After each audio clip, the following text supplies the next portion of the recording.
অসম ত্রিপুরায় অধরা ঘাসফুল, হারিয়ে যাওয়া সেই চেনা গর্জন, কংগ্রেসের ভাঙন ও সুস্মিতার বাজি, কলকাতার আশা বনাম বরাকের বাস্তবতা। নমস্কার, আপনারা দেখছেন ঈশান বাংলা পয়েন্ট ব্ল্যাঙ্ক।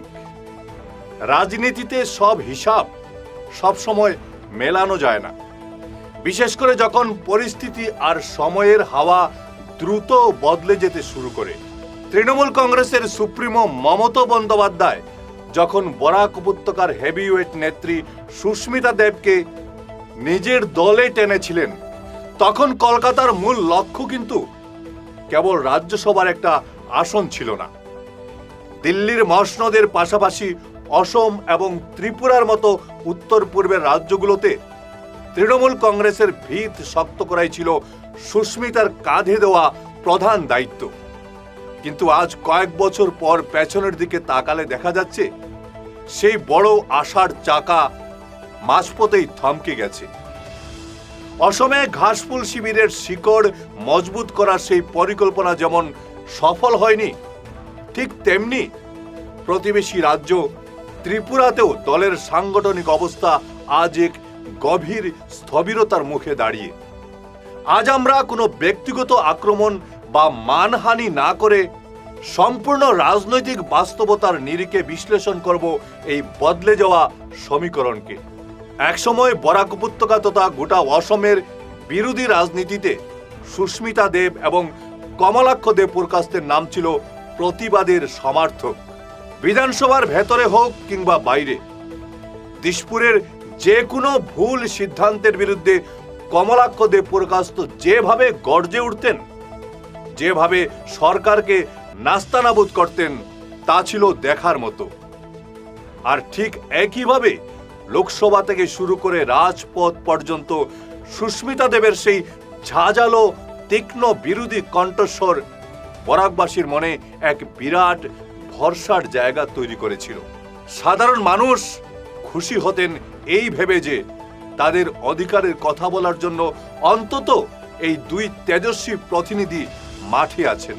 কিন্তু ক্ষমতার অলিন্দে যখনই দলবদলের হাওয়া লাগলো, তখনই যেন বরাকের সেই চেনা এবং পরিচিত বিরোধী আওয়াজটা রাতারাতি স্তব্ধ হয়ে গেল।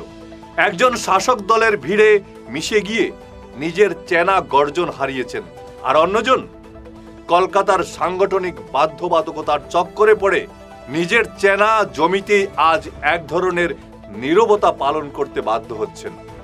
একদিকে জাতীয় স্তরে কংগ্রেসের বেহাল দশা আর প্রায় নেতৃত্বহীন দুর্বল সাংগঠনিক অবস্থা সুস্মিতা দেবকে একসময় নতুন পথ খুঁজতে বাধ্য করেছিল ঠিকই, কিন্তু যে তৃণমূলের হাত ধরে তিনি উত্তর পূর্বে ঝড় তুলতে চেয়েছিলেন, সেই স্বপ্ন আজ বাস্তবতার কঠিন দেওয়ালে ধাক্কা খেয়েছে।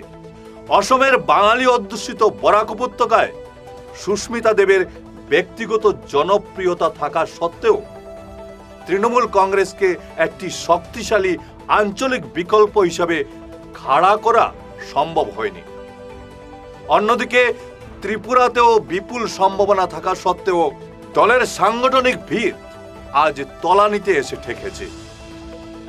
ভিন রাজ্যের মাটিতে এসে প্রভাব বিস্তার করার এই ব্যর্থতা এবং পশ্চিমবঙ্গের বর্তমান বিধানসভার বদলে যাওয়া পাটিগণিত, এই দুইয়ের সাঁড়াশি চাপে সুস্মিতা দেবের নিজের সংসদীয় ভবিষ্যৎও এখন বড় প্রশ্নের মুখে পড়েছে। পশ্চিমবঙ্গে বিজেপির আসন সংখ্যা উল্লেখযোগ্যভাবে বৃদ্ধি পাওয়ার ফলে রাজ্যসভায় তৃণমূল কংগ্রেসের আসন ধরে রাখার লড়াইটা এবার অত্যন্ত কঠিন। যখন আসন সংখ্যা ক্রমশ সংকুচিত হয়ে আসবে, তখন দল সুস্মিতা দেবকে তৃতীয়বার দিল্লির টিকিট দেবে কি না তা নিয়ে খুদ রাজনৈতিক মহলেই সংশয় তৈরি হয়েছে। একদিকে নিজের চেনা রাজ্যে বিরোধী কণ্ঠস্বরের অবসান, অন্যদিকে অসম ত্রিপুরায় দলের ভিত শক্ত করতে না পারার খতিয়ান, সব মিলিয়ে সন্তোষ মোহন দেবের গড়ে তোলা দীর্ঘদিনের রাজনৈতিক উত্তরাধিকার আজ এক অত্যন্ত স্পর্শকাতর মোড়ে দাঁড়িয়ে। সুস্মিতা দেবের সেই পুরনো তেজস্বী বিরোধী রূপ কি বরাকবাসী আর কোনোদিন দেখতে পারবেন? নাকি সময়ের নিয়মে এই নীরবতাই স্থায়ী রূপ নেবে? তার উত্তর দেবে ভবিষ্যৎ। তবে একথা অনস্বীকার্য যে উত্তর পূর্বে তৃণমূলের ভিত শক্ত করার যে আশা কলকাতা করেছিল তা আজ অনেকটাই ফিকে। আমরা নজর রাখব বরাক থেকে কলকাতার এই হাই ভোল্টেজ রাজনৈতিক সমীকরণের পরবর্তী প্রতিটি অধ্যায়ের ওপর। ধন্যবাদ।